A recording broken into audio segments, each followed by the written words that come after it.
John was a very unique individual, very strong, confident, competent. John had two personalities. There was two people in one. One, people knew him as an airline pilot, but the other side of him was a farmer. And we always used to joke around. Was he a farmer dressed up like an airline pilot, or an airline pilot dressed up like a farmer? John and I met on a work trip where I was the flight attendant and he was, at the time, flight engineer. I think we had our first date in December and were married by the following October. First met John and Penny probably back in 1987. They were starting their family, and John was starting to acquire land to build the farm as it exists today. And they were building this farm, which took capital.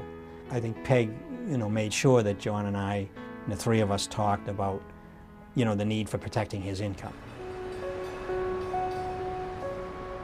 My parents were visiting from New York. I remember my mom saying there was a phone call for me, and it was my brother-in-law, Jim. And I was watching breaking news on CNN, and they said airplane hit the World Trade Center in New York City. And they were saying that the first airplane had been an American Airlines 767 from Boston.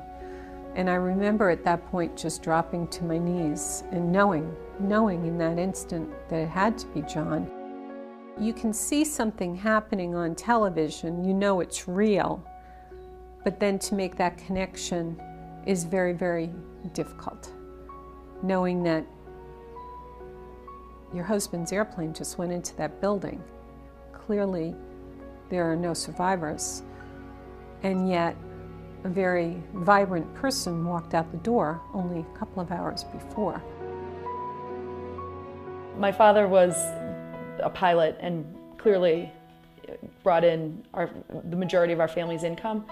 And without his income, without help and proper planning, we wouldn't be in this home. I wouldn't have been able to stay at my private high school that I was at.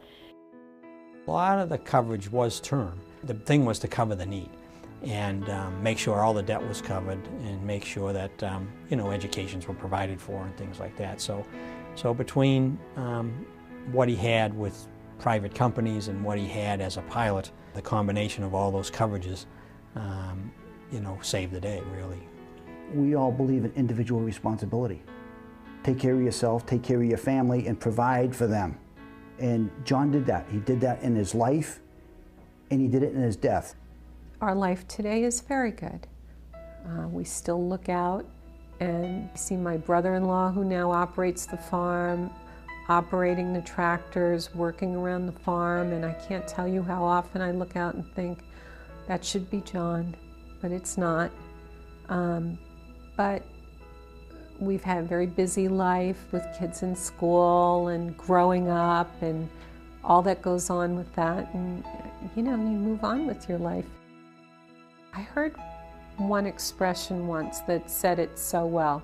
They said, you never get over it, but you get on with it. And I'd like to think that's what we've done.